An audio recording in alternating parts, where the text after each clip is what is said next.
Hey guys, welcome back to ड्यूरी official. So आज की वीडियो में हम लोग स्टार्ट करने वाले हैं। हम लोगों ने इसके पहले इल्तुतमिश तक पढ़ रखा है। हम लोग अभी स्लेव डायनेस्टी कर रहे थे, उसमें इल्तुतमिश तक हम लोगों ने पढ़ रखा है। आज हम लोग रजिया सुल्तान के बारे में पढ़ेंगे और उसके साथ आज ही स्लेव डायनेस्टी को ख़त्म करेंगे। ठीक है, तो स्टार्ट करते हैं कि जब मर रहा था, जब उसका स्टेज लास्ट था इल्तुतमिश का, तो वो बहुत ही वरीड था कि आगे जो मेरा गद्दी है उसको कौन संभालेगा। ठीक है, तो क्या हुआ था कि उसका जो एल्डर सन था नसरुद्दीन महमूद, वो जो कि उसको मतलब इल्तुतमिश को बंगाल में रिप्रेजेंट कर रहा था, उसकी डेथ हो गई थी 1229 ईस्वी में। ठीक है, तो उसके बाद कौन बनना चाहिए, बाकी उसके जो सन थे वो एलिजिबल नहीं थे, वो एबल नहीं थे कि वो मतलब स्टेट को संभाल सकें। सो इल्तुतमिश ने डिसाइड किया कि जो रज़िया सुल्तान है वो उसका कार्यभार संभालेगी। ठीक है, तो वो शासिका बनेगी। तो क्या हुआ था कि 1236 से 1240 तक इसका मतलब एरिया था, इसका एरा था। ठीक है, तो स्टार्ट करते हैं कि क्या हुआ था कि पहली इंडिविजुअल अगर देखा जाए इंडिविजुअली, तो भारत में पहली स्त्री के संबंध, भारत की पहली प्रथम शासिका थी रज़िया सुल्तान। ठीक है, रज़िया सुल्तान पहली शासिका थी। और अगर इंडिविजुअली देखा जाए तो भारत में पहली स्त्री थी जो कि इस्लाम की परंपराओं को नहीं मानी थी, मतलब उसका उल्लंघन की थी। ठीक है, और राजनीतिक दृष्टि से उसने अपने राज्य की शक्ति को सरदारों अथवा सूबेदारों में विभाजित करने के स्थान पर, मतलब पहले क्या होता था कि राज्य की जो शक्ति होती थी वो सरदारों और सूबेदारों में बांटी जाती थी। बट उसने क्या किया, उसने सारा जो एक ही पावर सेंट्रलाइज्ड करके उसने सुल्तान के हाथों में दे दिया। ठीक है, उसने सूबेदार और सरदार को नहीं दिया, उसने डायरेक्ट सुल्तान को दे दिया सारा पावर। ठीक है, उसने इल्तुतमिश का जो राजतंत्र का सिद्धांत था उसको बढ़ाया। ठीक है, जो कि उस समय तुर्की के राज्य के हित में था, जो तुर्की स्टेट थे उनके हित में था वो। तो उसी समय क्या होता है कि रज़िया बेगम को जो गिराने का वो होता है, रज़िया सुल्तान जो थी, उनको गिराने में सबसे ज़्यादा अगर किसी का हाथ होता है तो वो होता है तुर्किस का ही होता है। ठीक है, जो ओवरथ्रो करते हैं रज़िया बेगम को, जो ओवरथ्रो में करने में सबसे इम्पोर्टेंट रोल जो प्ले करता है वो तुर्की ने किया था, वो तुर्कों ने ही किया था। ठीक है, अब क्या हुआ था कि भटिंडा के जो गवर्नर थे मलिक अल्तुनिया जो गवर्नर थे, उनके अंडर में आके, मतलब भटिंडा के गवर्नर मलिक अल्तुनिया के नेतृत्व में रज़िया के विरुद्ध विद्रोह कर उसे सत्ता से गिरा दिया। ठीक है, मतलब उसके साथ मिल के रज़िया के विरुद्ध विद्रोह करके सत्ता से हटा दिया गया। उसके बाद कौन बना, रज़िया का इतना ही था, रज़िया सुल्तान का। उसके बाद कौन होता है, उसके बाद आ जाता है सुल्तान बलबन। ठीक है, जिसका पूरा नाम था गियासुद्दीन बलबन, जिसका पूरा नाम क्या था, गियासुद्दीन बलबन था। इसका क्या होता है, 1266 और 1286 तक सुल्तान के रूप में सल्तनत की बागडोर संभाली। ठीक है, 66 से 86 तक, याद रखेंगे 66 से 86 तक।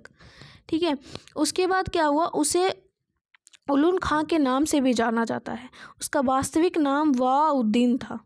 गयासुद्दीन बलबन का वास्तविक नाम वहाउद्दीन था। इल्तुतमिश की भांति वह भी इलवरी तुर्क था। जैसे इल्तुतमिश इलवरी तुर्क था, सेम उसी तरह बलबन भी जो इलवरी तुर्क था। ठीक है, इस बचपन में ही बलबन को मंगोलों द्वारा पकड़ लिया गया था, यानी मंगोल जो थे वो बचपन में ही इसको पकड़ लिए थे, जिन्होंने उसे गजनी में बसेरा ख्वाजा जमालुद्दीन के हाथों बेच दिया। मतलब उसे गजनी में ख्वाजा जमालुद्दीन के यहाँ बेच दिया गया और वो लगातार इसी तरह बेचा जाने लगा और उसे 1232 ईस्वी में दिल्ली लाया गया। ठीक है, जहाँ की ग्वालियर में जब युद्ध हुआ था तो वहाँ इल्तुतमिश ने उसे ख़रीद लिया 1233 ईस्वी में। अब उसके बाद क्या हुआ कि उसकी योग्यता से प्रभावित होकर इल्तुतमिश ने उसे खसदार का पद दिया। ठीक है, खसदार का पद दिया।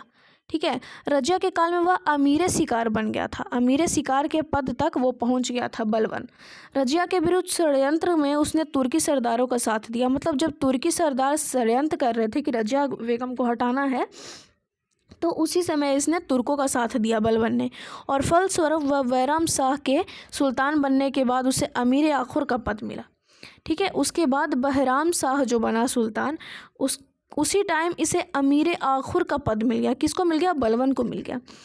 बहरुद्दीन रूमी की कृपा से उसे रेवाड़ी की जागीर मिली। ठीक है, जो रेवाड़ी का जागीर भी उसको मिल गया। मसूद शाह को सुल्तान बनने में उसने तुर्की अमीरों का साथ दिया। ठीक है, मतलब जब मसूद शाह जब सुल्तान बना था तो उसने तुर्की अमीरों का साथ दिया, जिसके फलस्वरूप उसे हासी की सूबेदारी दी गई और उसे हासी, देखिए, रेवाड़ी का जागीर भी मिल गया और हासी की सूबेदारी भी मिल गई। उसके बाद क्या हुआ कि बलबन ने अपनी 1249 ईस्वी में बलबन ने अपनी पुत्री का विवाह सुल्तान नसीरुद्दीन से कर दिया। ठीक है, सुल्तान नसीरुद्दीन से कर दिया। इस अवसर पर उलुग खां की उपाधि नायाबे ममलिकात का पद दिया गया। ठीक है, इसे किसका पद दिया गया? ममलिकात का पद दिया गया। 1266 में आप देखिए, 1266 में आप देखिए कि बलबन दिल्ली की राजगद्दी पर आसीन हुआ, मतलब उस पर बैठा। ठीक है, बलबन के विषय में कहा गया कि उसे रक्त और लौह की नीति अपनाई थी। रक्त और लौह की नीति अपनाई थी, दैट मीन्स कि ब्लड एंड आयरन की नीति अपनाई थी। ठीक है, जिसका दो था, अब दो मुख्य विशेषताएं थी। प्रथम कि सुल्तान का पद ईश्वर के द्वारा प्रदत्त होता है और द्वितीय कि सुल्तान का निरंकुश होना आवश्यक है। मतलब कि जो सुल्तान है वो पोजीशन जो है वो गॉड के द्वारा गिवन है। ठीक है, और सुल्तान जो है वो बहुत मतलब ऑटोक्रेटिक होना चाहिए, निरंकुश होना चाहिए। ठीक है, इसका दो विशेषताएं क्या था कि सुल्तान का पद ईश्वर के द्वारा यानी कि गॉड गिफ्टेड होता है पोजीशन, और सुल्तान ऑटोक्रेटिक होना चाहिए। दो थे। ठीक है, दो कैरेक्टरिस्टिक्स ये थे। अब आप देखिए कि बलबन ने फारस के लोक प्रचलित वीरों से प्रेरणा लेकर अपना राजनीतिक आदर्श निर्मित किया। मतलब कि वो लोक प्रचलित वीरों से, मतलब जो फारस के पहले जो बलबन ने फारस के जो लोक प्रचलित वीर थे उनसे इंस्पायर होके इसने अपना राजनीतिक पॉलिटिकल आइडियल्स बनाया। उनका अनुकरण करते हुए उसने राजत्व की प्रतिष्ठा को उच्च सम्मान दिलाने का प्रयत्न किया। मतलब कि राजत्व यानी कि जो लीडरशिप थी, जो डायरेक्टिंगशिप थी, उसको एक हायर लेवल का स्टेटस दिलवाने में हेल्प किया। राजा को धरती पर ईश्वर का प्रतिनिधि नियामित एक खुदाई माना गया। उसके अंतर्गत क्या हुआ था कि मतलब अर्थ पे नियामत एक खुदाई, मतलब गॉड का पोजीशन दिया गया था, गॉड का रिप्रेजेंटेटिव के नाम मतलब राजा को बनाया गया था। उसके अनुसार मान मर्यादा में वह केवल पैगंबर के बाद है। मतलब उसके अकॉर्डिंग ये था कि मान मर्यादा में पैगंबर के बाद राजा ही होगा। राजा जिल्ले इलाही या जिल्ले इलाही अर्थात ईश्वर का प्रतिबिंब है। राजा मतलब उसको राजा को ही जिल्ले इलाही बोलते हैं। ईश्वर का प्रतिबिंब, दैट मीन्स कि रिप्रेजेंटेटिव ऑफ गॉड है। ठीक है, वह दिल्ली में का प्रथम सुल्तान था जिसने राजत्व संबंधी सिद्धांतों की स्थापना की। उसने अपना पुत्र बुगरा खां से कहा था, सुल्तान का पद निरंकुशता का सजीव प्रतीक है। उसने अपने बेटे से कहा था, जिसका नाम बुगरा खां था, उसने कहा था बुगरा खां से ये कहा था उसने कि the post of sultan is a living symbol of autocracy. ठीक है, मतलब कि सुल्तान का पद जो है वो निरंकुशता का सजीव प्रतीक है। इसके बाद ये है कि बलबन ने ईरानी बादशाहों के कई परंपराओं को अपने दरबार में आरंभ किया। ठीक है, मतलब वो खुद ही उस पर मानने लगा और उसने क्या किया, सिजदा करवाया, जिस पे क्या होता था कि अर्थ पे लेट के आप प्रणाम करें, उसको अभिवादन करें। और पावोस का भी जो रीति था वो भी इसी ने लिया, सुल्तान के चरणों को चूमना, दैट इज़ पावोस। ठीक है, उसने अपने दरबार में प्रतिवर्ष फारसी त्यौहार जिसका नाम नौरोज़ बड़ी शान शौकत के साथ मनाना की प्रथा आरंभ की। मंगोलों के मुकाबला द्वारा बलबन ने एक सैन्य विभाग दीवाने अर्ज की स्थापना की थी। ठीक है, जब मंगोल से मुकाबला कर रहे थे तभी एक सैन्य विभाग को जिसका नाम दीवाने अर्ज था उसकी स्थापना की। बलबन ने अपना सेना मंत्री इमाद उल मुल्क को बनाया था। ठीक है, यानी कि दीवाने अर्ज सेना का मंत्री जो हेड था सैन्य विभाग का, उसको इमाद मुल्क को बनाया गया था, जो अत्यंत ईमानदार और परिश्रमी व्यक्ति था। वो बहुत ही ऑनेस्ट था। कौन ऑनेस्ट था? इमाद उल मुल्क बहुत ही ऑनेस्ट था, उसको हेड बनाया गया था, सेना का मंत्री बनाया गया था। बलबन ने उसे वजीर के आर्थिक नियंत्रण से मुक्त रखा ताकि उसे धन की कमी कभी नहीं हो। उसने फाइनेंशियली उसको बहुत ही फ्रीडम दे रखा था जिससे कि उसको कभी भी पैसों की कमी ना हो। ठीक है, तो इस वीडियो में हम लोगों ने सिर्फ ये देखा कि बलबन और रजिया सुल्तान का कहाँ तक था। यहाँ पे हमारा तो देखिए क्वेश्चन क्या है कि निम्नलिखित में से कौन मध्यकालीन भारत की प्रथम महिला साहसिका थी। ठीक है, तो इसका आंसर हो जाएगा रजिया सुल्तान। मंगोल आक्रमणकारी चंगेज खां भारत की उत्तर पश्चिम सीमा पर निम्न में से किसके काल में आया था। तो हम लोगों ने पिछली वीडियो में पढ़ा था कि इल्तुतमिश के टाइम पे वो मंगोल आक्रमण जो चंगेज खां था वो आया था।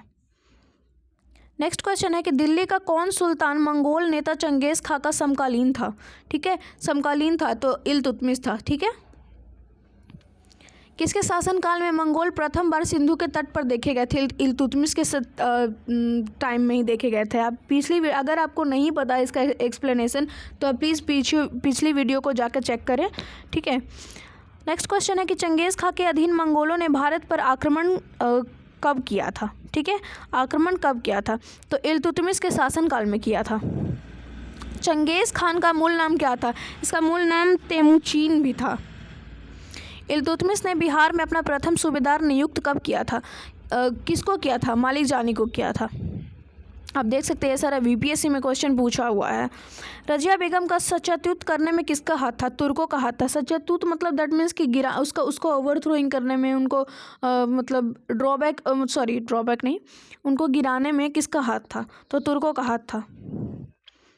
दिल्ली के सुल्तान बलबन का पूरा नाम क्या था। बलबन का पूरा नाम आपको मैंने बताया कि गयासुद्दीन था। दिल्ली के सुल्तान के विषय में कहा गया है कि उसने रक्त और लौह की नीति अपनाई थी। किसने अपनाई थी, मैंने कहा था जस्ट अभी मैंने बताया है कि बलबन ने ब्लड एंड आयरन की नीति अपनाई थी। अब देखिए यूपीएससी मेंस में पूछा गया 2009 में। नेक्स्ट क्वेश्चन है कि किस दिल्ली सुल्तान ने रक्त, सेम क्वेश्चन है, आप देखिए बी होगा आंसर। नीचे दो व्यक्त दिए गए, एक कथन को दूसरे कथन के कारण आर कहा गया है। ठीक है, तो अब देखिए ए क्या है, बलबन ने अपने शासनकाल को शक्तिशाली बनाया और सारी सत्ता अपने हाथों में केंद्रित कर ली। नहीं, गलत बात है।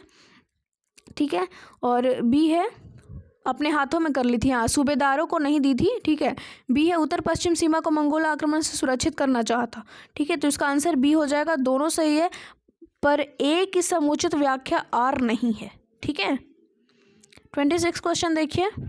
अपनी शक्ति को समेकित करने के बाद बलबन ने भव्य उपाधि धारण की। किसकी उपाधि धारण की थी, जिले इलाही की, जो गॉड का रिप्रेजेंटेटिव माना जाता था।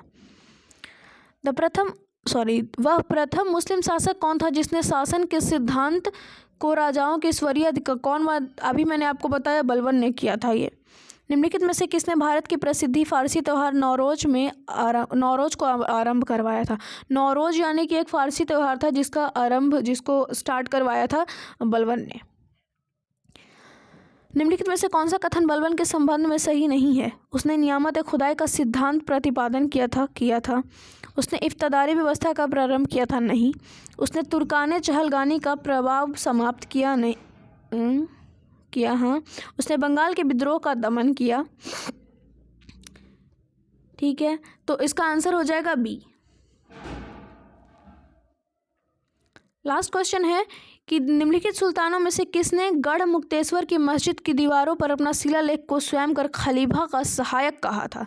बलबन जैसा कि अपने खुद को गॉड का रिप्रेजेंटेटिव बताता था, तो ऑफ कोर्स इसका आंसर भी क्या होगा, बलबन ही होगा। ठीक है, यहाँ तक हमारा क्वेश्चन ख़त्म होता है और यहीं पे हमारा आज स्लेव डायनेस्टी, गुलाम वंश जो है वो ख़त्म होता है। ठीक है, अगर आपको इसकी पूरी PDF चाहिए तो अब प्लीज़ हमें टेलीग्राम चैनल पे सब्सक्राइब करें, ज्वाइन करें, और वहाँ पे आपको पूरी PDF हिंदी इंग्लिश दोनों में मिल जाएगी। आप हमें इंस्टाग्राम पे फॉलो कर सकते हैं। टेलीग्राम और इंस्टा दोनों का लिंक हमारे चैनल के अबाउट सेक्शन में आप जाके वहाँ से ज्वाइन कर लें। और PDF की टेंशन बिल्कुल भी ना लें, आपको ईजिली कहीं भी अवेलेबल हो जाएगा हमारे चैनल पे। ठीक है, सो अगर आप चैनल पर नए हैं तो प्लीज़ वीडियो को सब्सक्राइब करें एंड कमेंट करें, सो दैट कि हमें मोटिवेशन मिलता रहे आपके लिए वीडियो बनाने का। थैंक यू सो मच, मिलते हैं नेक्स्ट वीडियो में।